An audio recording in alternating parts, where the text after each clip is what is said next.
Welcome to the Open to Hope Show. I'm your host, Dr. Gloria Horsley, with my daughter and co-host, Dr. Heidi Horsley. Well, Heidi, we've got a really good show today because we're going to be talking about writing your way through grief. And I know for a lot of you, you may be writers or have been writers, or you might want to think about writing about your grief, because you're going to find out today how it's helped people, and you're going to get some really good ideas about how you could possibly write a book. Because the women today are coming together. Heidi, you want to talk about how they got together? Yeah, I love this story. So they all are in an anthology together. And it is called, I have it right here, The Loss of a Lifetime, Grieving Siblings Share Stories of Love, Loss, and Hope. So they're all grieving siblings, and they've all written things in here. I don't know if it's called a chapter. It's called an essay, not a chapter. Right. But they do look kind of like chapters. Right. So so I love that, and they're legitimate writers, I have to say. Yeah. They all won awards. I mean, it's pretty impressive. Yeah, it's great that they've been brought together, and it's exciting to see people come together and create. And especially, I love that it's around sibling loss, because there's not enough out there on sibling loss. So it's a great read, and you'll enjoy it. Yeah. So let's introduce our guests, these ladies who've done this wonderful anthology. Okay, we will start with Judy. Judy Lipson has been on our show before. We've known her for a very long time. So, and it was kind of her idea, Mom. She kind of got a hold of me and said, Heidi, I want to pitch something to you. And I was like, yes, this is great. And then she said, I've got the talent, I've got the people. And I said, let's do it. Okay, come to New York and do our show. Absolutely. So Judy Lipson is the author of the award-winning book, Celebration of Sisters, It's Never Too Late to Grieve, and she is the founder of Celebration of Sisters, an annual ice skating fundraiser to commemorate the memory of her sisters. Yeah, very unusual ice skating, Heidi. It's a different way. You know, she was telling me on break that she had raised $80,000 for eating disorders with this event that she does. Her sister passed away from an eating disorder. What a great thing to do. Yeah. Judy also serves on the board of the Cope Foundation. And as I said, she has written an essay in the anthology. Great. So welcome, Judy. Thank you for having us. Yes. And next to her is Lynn. I've got these wrong. Lynn Shattuck. Lynn Shattuck. Lynn has been publishing essays on the topic of sibling loss for more than a decade. She co-founded the website lossofalifetime.com. I love that title. Me too. Lossofalifetime.com. Really And good. she has written an essay in this anthology and is a co-editor. That's a lot of work to co-edit, Yes, it is. bringing that together. It's fun, but it's hard work. Very meaningful, though. Yeah. Congratulations. Yeah, thank you. So welcome, Lynn. Thanks so much. And next to Lynn is Ona Gritz. Ona is the author of the award-winning novel, Take a Sad Song, and the award-winning memoir, Everywhere I Look. Her essays and poems have been published in numerous places, including in the New York Times. And she also has an essay, as you know, in the anthology. Yep, I know she has an essay, and it's a pretty powerful essay because, well, I don't want to give too much away about it, but it has to do with a crime that was committed on her family and how one of the issues around that. So it's a great issue. And talking about how you can deal with grief, loss, and recovery. And next to her, last but not least, Susan Casey. Hello. Susan is a licensed mental health clinician, a podcaster, and a certified bereavement group facilitator. She has also been a guest on our podcast. She is the author of the award-winning book, Mining. Okay, wait a minute. How do we start? Rock on. Why do I not have your brother's name here? Her book is called Rock On, Mining for Joy in the Deep River of Sibling Grief. And it's Rock On because your brother's name was Rocky. Yes. I love that. And she has also written an essay in the sibling anthology book. All right. Well, I know So- she's going to have some good ideas because she's a therapist also. Absolutely. So welcome, Susan, and welcome to all of you. Well, I'm going to start with Lynn because she's the, co-editor of this. What inspired you to get people together? What inspired you to write this book? Or get people together for the book? Yeah, I think from the beginning when my brother died back in 1999, this was the book that I wanted to have and couldn't find anywhere. And I don't know, 3 or 4 years ago, I just kind of was getting the signs that it was time and started kind of pulling together writers and going from there. Yeah. And how did you find them? A lot of people were just people I had relationships with over time. There's a few people in the book who had reached out to me when they found something I'd written about sibling loss. I think because it's not written about very much. So some were people that had found me. Some were editors, writers. Just Susan, how did she find you? Well, I had a podcast, and so that's how I met Judy, and then another woman I interviewed introduced me to Lynn, and it just becomes a very small world when you start getting involved with people who have lost siblings and have also written books. It just, and then Ona, of course, through these two. So, and then to be invited into the anthology was a really special invitation for me, because I love all of these women and the work that they're all doing out there to really provide resources for people that have lost siblings and are in this just deep place of loss, And I don't just mean like grief and loss, but you feel lost, literally lost after you lose a sibling. So Ona, I wondered, with your story, you have a pretty horrific story of your sister being murdered and family. I wondered what the challenges for you when you heard about writing this book and doing a chapter. What came up for you? And I all want to know from all of you, what were the challenges to decide what you were going to write your essay on? When Lynn and Alice and the other editor asked me to do an essay, my first reaction was, I've already written everything I could possibly write about the experience. And then I think you said that you were specifically looking for a piece about still being in the thick of it, as opposed to, having come out the other side. And that's when I knew that I had to write about what I least wanted to write about, which is the fact that the surviving member of the couple who killed my family they had both been given multiple lifetime sentences, and the wife had been let out 3-4 years ago during COVID, and they didn't contact me or my brother-in-law's family first. I found out 2 days before it was going to happen, when it was a done deal. And I thought, I am still very much in the thick of feeling that. So that's what I wonder, did writing your essay help you? Oh, I hated it. I'm pleased with the essay, and I'm glad that it's a part of this book, but writing it was really, really painful. Mm-hmm. So I would imagine it's a powerful essay. It took a few tries before I really found my footing with it. Yeah. What about you, Judy? Was it a challenge for you to decide what you were going to write your essay on? I was actually asked what to write on through Allison, who is the other editor. Lynn and I had met like a decade ago on Facebook, and we kind of lost touch. And then I connected with Allison, and then I reconnected with Lynn, which was very, very nice. So I was asked to write about my fundraiser celebration of sisters, and then tying it into the sisters piece. Mm-hmm. So would you say yours is an inspirational essay on what you can do, or? Yeah, and multiple losses with sisters. So it was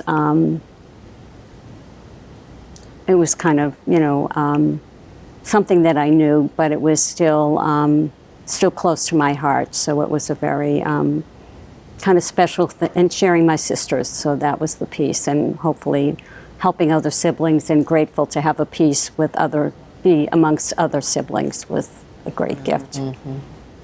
Did any of the other have challenges to writing or deciding what you wanted to write, or being challenged while you were working on it? It sounds like Ona was a bit. I think for me, after writing my book, there's no stone left unturned, because the grief around writing a book, it's you're constantly reliving your sibling's death over and over and over. I mean, it took me 3.5 years to write that book, and so for this, I had written a lot of blog pieces after my brother's death, and I picked one of my very favorites. It's still one of my very favorite pieces that I've written about my brother. And I asked, instead of trying to write something new, I really was thinking about the reader. And if I were if I were a newly grieving sibling, because I wrote these when I was grieving, and so I felt that's why I chose that piece. It was very intentional what I chose for this particular book, given who the reader was going to be. How about you, Lynn? Yeah, it's funny because I'm one of the co-editors along with Allison, but I'm not sure how much thought I put into the actual essay that I wrote. I wrote about, my brother died in the spring equinox, and so I wrote about just the confusion of kind of what did this mean, like for someone young to die on the first day of spring, and then, kind of going into the equinox is the day when light and dark are kind of equally held, and that really was kind of a touchstone for me, I think, and in the way that losing him changed me. In positive ways and hard ways too. Yeah. Did any of you find any surprises when you were writing? I caught myself jumping out of the essay to look something up, look up a fact. And when I realized I was doing that, at some point I thought, oh, this is part of the story, that I can't stay with this, that I keep leaving the thread or finding something to dig deeper about that takes me away from my feelings. And so that became part of the essay. And I didn't know that would happen until I was frustrating myself by doing it. Interesting. I love that things come up as you're writing. Oh, yeah. Feelings and things, and you don't know what direction it's going to go in. I think the biggest surprise for me in writing in general about sibling loss is I thought I was writing for other people to heal, and it was amazing how much it helped me to heal. That was probably what was most surprising, is just the deep healing that I did through the process and through meeting other siblings and interviewing other people, and it was incredibly therapeutic. I think for me, all of Susan and Ona and Lynn are gals who have been writing for a long time. This was new for me. That started as part of my grieving process. I was, in my early 60s when I wrote my book, and in my 50s when I started writing. And for me, I was surprised how much it helped me heal. And yes, writing my memoir and going, like Susan said, reliving the losses, I would have to take a break because it was just too daunting. But yet it also helped me bring my sisters back and reliving the memories and helping me recall the memories. And even writing the essay for this collection, writing the piece again, it's just sharing my sisters and hoping that they've been so suppressed for so many years, is being able to share them and hopefully sharing the other stories with the other siblings. That writing has been a true gift, and be able, for me, who's an introvert, to be able to get your thoughts down and clear your head and just put your thoughts down on paper has been a wonderful outlet for me in my grief journey. Did any of you worry about somebody reading it, like a family member, a parent? Was there any of that going on?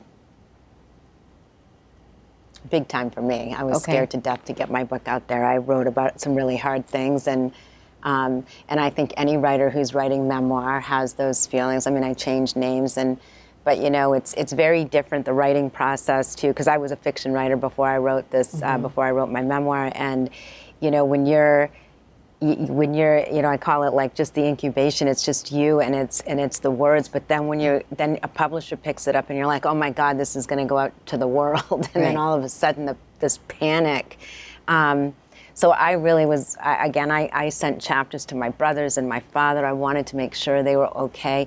Even with my deceased sibling, I was sharing things about his life, and I did have sort of this dark night of the soul moment when I'm like, do I have the right to tell my brother's story? Like, is he okay with what I'm putting out there? And so I really had to go pretty deep with my own self to feel good that and with my brother Rocky, you know, I also do mediumship, and so I got the okay. I felt very good about it, but it was definitely a process for me.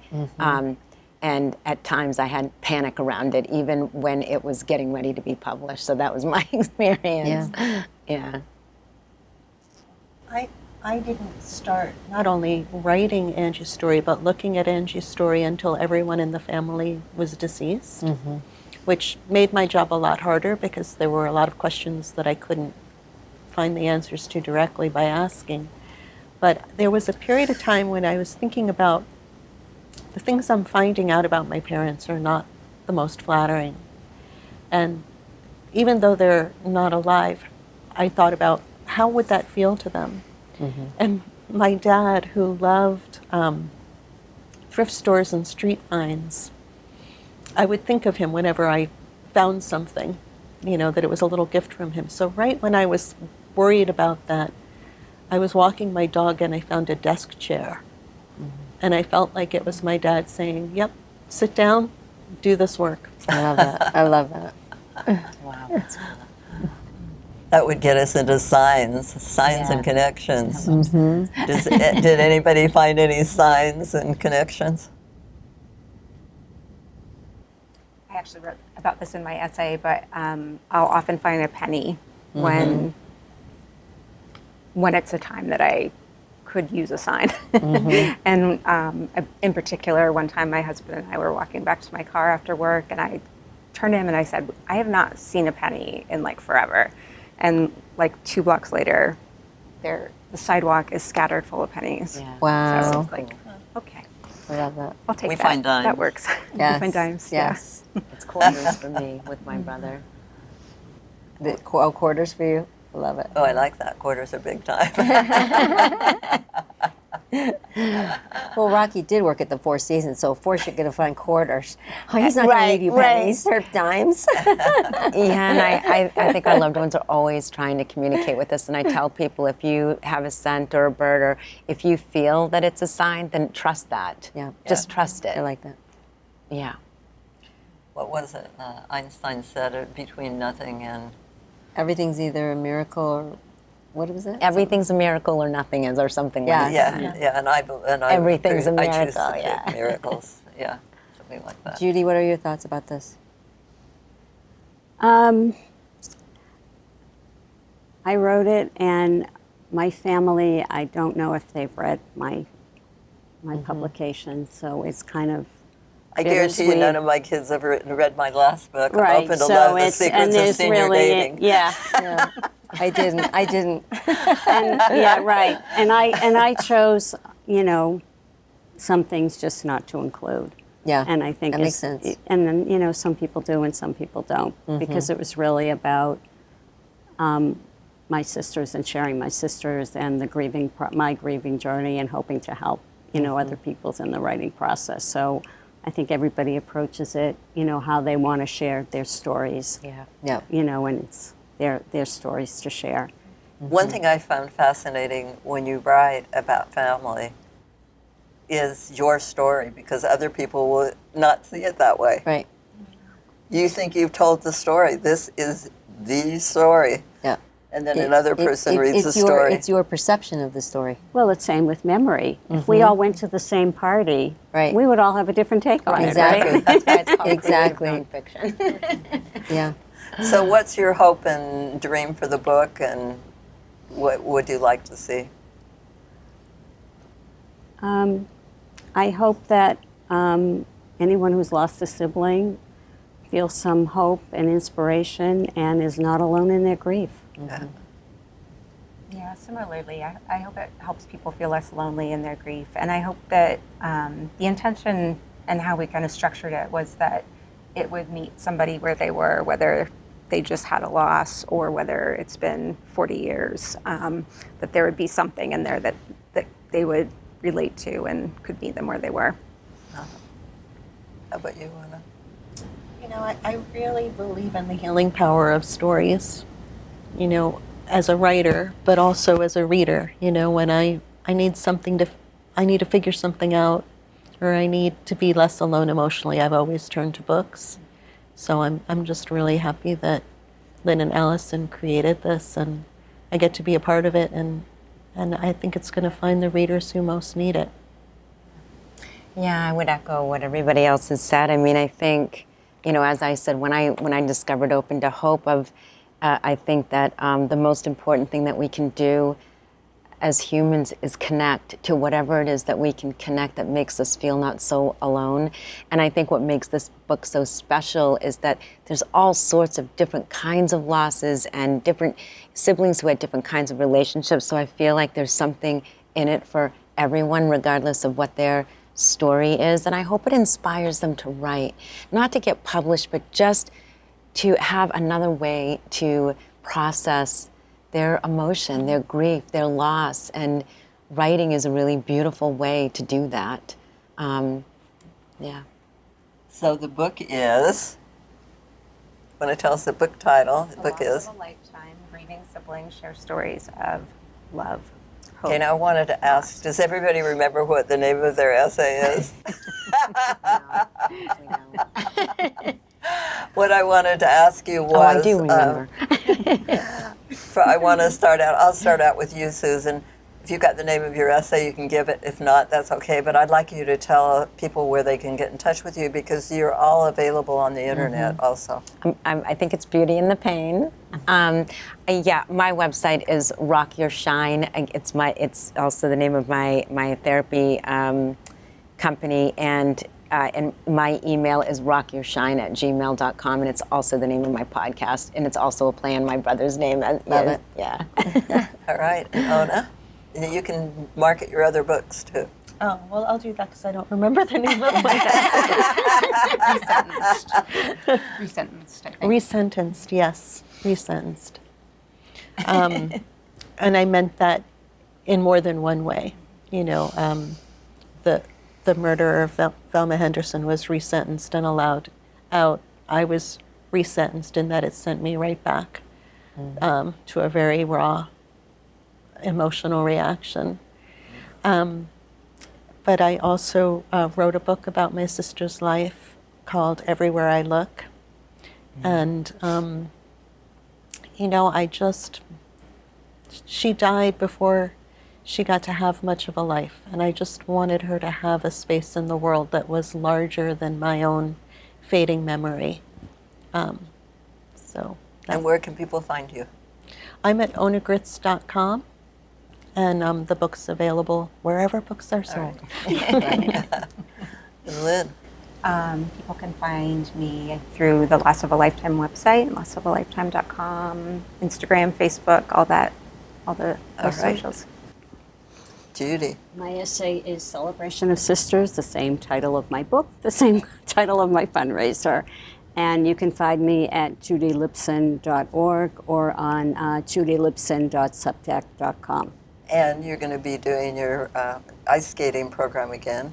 Yes, in 2026. And where is it located? It's going to be at the Bog Skating Arena in Kingston, Mass. All right, wonderful. Okay, now I would like you, here I am, and I'm listening to you all, and I'm thinking, maybe I could write something. Can you give me a piece of advice how to get started?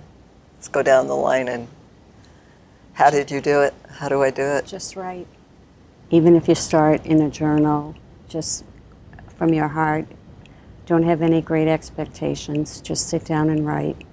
And then wherever it leads you, maybe an essay, maybe a short story if you want to take a course, but just sit down, buy a pretty journal, and just sit down and write.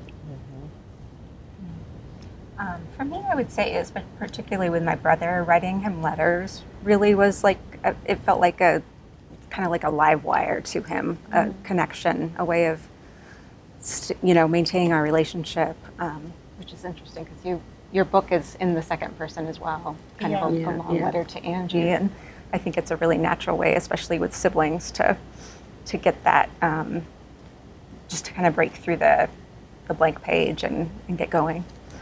Yeah, I think that's a really good idea. That actually came to me very late in the writing process, that I could be most honest and make the most intimate book I could if I was talking to Angie instead of about her.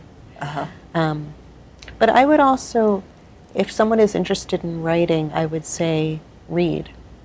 Find out what you love. Fill your head with voices that really speak to you, and then go to the page. I love it. Thank you. Yeah, I guess for me it would be intention. Like, are they a writer who really wants to do something with this work, get it out into the world, or is it something just for their own healing? I think those are two very different things. And so with my clients, I have them do a lot of letter writing. And the other is, it's called automatic writing, where you can ask yourself a question like, if you're carrying guilt, what is it that you're feeling guilt about? Throw 20 minutes on the clock and you just write without lifting without lifting your hand from the page, whether you're typing or free writing, and just see what surprises come out, and take the pressure off yourself. That can be very therapeutic. If you are carrying guilt, if you're shame, what is it that you need to understand about the guilt you're carrying? And that can be very very beneficial to get people started. All right, I love it. Don't you, Heidi? They've inspired me to write. You already are a writer. I wanted to say to people that are listening or watching this show, also you can go to Open to Hope and go to Write for Us, and we have a wonderful executive editor, Neil Shattuck. We give you a free profile page. If you want to write about grief, loss, and recovery, we're there, and we'll give you a spot. So, and if you've written a book, we'll put your book on our book site. Yes. We want to build awareness. We want to promote people that are out there doing things so that people that have had a loss can find all these wonderful people. Absolutely. So thank you all for being on the show today, ladies, and for the book you've written and for all the good you do in the world. Thank you for your commitment and dedication and what you guys have created for grieving people. Thank you. Well, we appreciate bringing on siblings, and I love that you all have an anthology, bringing all these sibling voices in and building awareness for sibling loss. So thank you for doing that. Thank you. We want to thank everybody for joining us on the show today. And I always want to remind you that if you've lost hope, please lean on ours until you find your own, and God bless.